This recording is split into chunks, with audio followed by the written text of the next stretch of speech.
Hello friends, welcome to my channel. இன்றைக்கி இந்த வீடியோவில் நம்ம என்ன பார்க்க போகிறோம் அப்படின்னா ரொம்ப ஈஸியான ரொம்ப ஹெல்த்தியான வெண்டைக்காய் கடலை குழம்பு தான் பார்க்க போகிறோம். இந்த குழம்பு செய்கிறது ரொம்ப ஈஸி, டேஸ்ட்டும் ரொம்பவே நல்லாயிருக்கும், ரொம்பவே ஹெல்த்தியான ரெசிபியும் கூட. வாங்க இந்த வெண்டைக்காய் கொண்டை கடலை குழம்பு எப்படி பண்ணுறதுன்னு வீடியோவில் பார்க்கலாம்.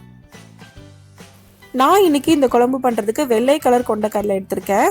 அதை 8லேருந்து 10 மணி நேரம் போல் நல்லா ஊற வச்சுக்கோங்க. நல்லா ஊறினதுக்கு அப்புறமா ஒரு குக்கரில் ஆட் பண்ணிக்கலாம். ஊற வச்ச தண்ணியோட சேர்த்து ஆட் பண்ணிக்கோங்க. தண்ணி பத்தலை அப்படின்னா நீங்கள் எக்ஸ்ட்ராவாக கொஞ்சம் தண்ணி ஊற்றிக்கலாம். இப்போ தண்ணி ஊற்றியாச்சு. ஒரு அரை ஸ்பூன் அளவுக்கு உப்பு போட்டு மூடி நம்ம வேக வச்சுக்கலாம். மீடியம் ஃப்ளேமில் ஒரு 4லேருந்து 5 விசில் வரைக்கும் நல்லா வேக வச்சு எடுத்துக்கோங்க.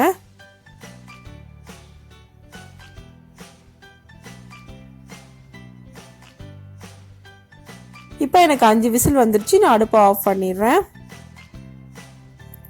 அடுத்ததாக ஒரு கடாயை எடுத்துக்கலாம். ஒரு 3 ஸ்பூன் அளவுக்கு எண்ணெய் ஊற்றிக்கங்க.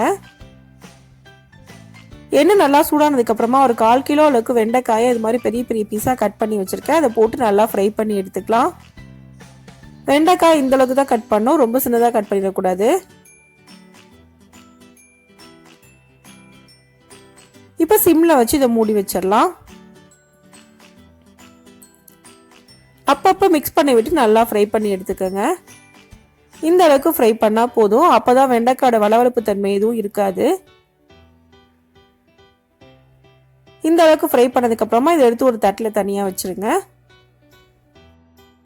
அடுத்ததாக ஒரு மிக்ஸி ஜார் எடுத்துக்கிறேன். அதில் அரை பெரிய வெங்காயம் நான் கட் பண்ணி ஆட் பண்ணுறேன். கூடவே 2 தக்காளி அதையும் ஆட் பண்ணிக்கோங்க. ஒரு 2 ஸ்பூன் அளவுக்கு தேங்காய் துருவல் அதையும் ஆட் பண்ணிக்கோங்க. காரத்துக்கு ஏற்ற மாதிரி குழம்பு மிளகாய் பொடி அதையும் ஆட் பண்ணிக்கலாம். அரை ஸ்பூன் அளவுக்கு மஞ்சள் தூள் அதையும் போட்டுக்கோங்க. இப்போ மிக்ஸி ஜாரை மூடி நல்லா ஃபைன் பேஸ்ட்டாக அரைச்சிக்கலாம். தேவைப்பட்டால் கொஞ்சமாக தண்ணி ஊற்றி இது மாதிரி நல்லா பேஸ்ட்டாக அரைச்சிக்கோங்க. இப்போ நம்ம வெண்டைக்காய் ஃப்ரை பண்ணலாம். அதே கடாயில் இன்னொரு 3லேருந்து 4 ஸ்பூன் அளவுக்கு எண்ணெய் ஊற்றிக்கலாம். எண்ணெய் நல்லா சூடானதுக்கப்புறமா அரை ஸ்பூன் கடுகு, அரை ஸ்பூன் உளுந்தம்பருப்பு, 1/4 ஸ்பூன் அளவுக்கு ஜீரகம், 1/4 ஸ்பூன் அளவுக்கு வெந்தயம். இப்போ இது எல்லாம் நல்லா ஃப்ரை ஆனதுக்கப்புறமா நம்ம வெங்காயம் ஆட் பண்ணிக்கலாம். நான் இன்னைக்கு மீடியம் சைஸில் 2 பெரிய வெங்காயம் எடுத்திருக்கேன். அதை சின்ன பீஸாக கட் பண்ணி ஆட் பண்ணிக்கிறேன். கூடவே ஒரு பச்சை மிளகா, கொஞ்சமாக கருவேப்பிலை அதையும் ஆட் பண்ணிக்கலாம். நல்லா ஃப்ரை பண்ணிக்கோங்க. இப்போ நல்லா ஃப்ரை ஆனதுக்கப்புறமா நம்ம அரைச்சி வச்சிருக்க பேஸ்ட்டாக இது கூட ஆட் பண்ணிடலாம். ஆட் பண்ணிவிட்டு நல்லா மிக்ஸ் பண்ணிக்கோங்க. இப்போ இதில் தக்காளியோட பச்சை ஸ்மெல் எல்லாம் போகணும், அந்தளவுக்கு இது நல்லா ஃப்ரை பண்ணணும். இப்போ இதை சிம்மில் வச்சு மூடி வச்சிடலாம். அப்பப்போ மிக்ஸ் பண்ணி விட்டுக்கோங்க. ஆயில் ஃபுல்லாக செப்பரேட்டாக பிரிஞ்சு வரும், அந்த ஸ்டேஜ் வரைக்கும் நல்லா ஃப்ரை பண்ணி எடுத்துக்கோங்க. அப்போ தான் நம்ம அரைக்கும் போது போட்டால் வெங்காயம் தக்காளியோட பச்சை வாசனைலாம் போய் குழம்போட டேஸ்ட் ரொம்ப நல்லாயிருக்கும். இப்போ இந்த அளவுக்கு நல்லா ஆயில் செப்பரேட்டாக பிரிஞ்சு வர அளவுக்கு நல்லா ஃப்ரை பண்ணி எடுத்துக்கோங்க.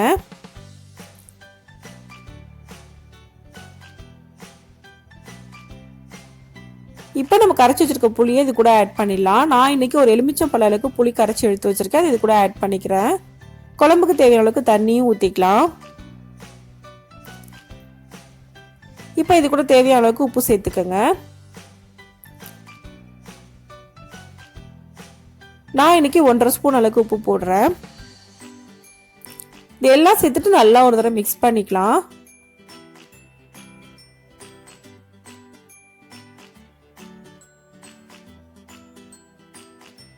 மிக்ஸ் பண்ணதுக்கு அப்புறமா மூடி ஒரு 5 நிமிஷம் நல்லா கொதிக்க வச்சுக்கோங்க.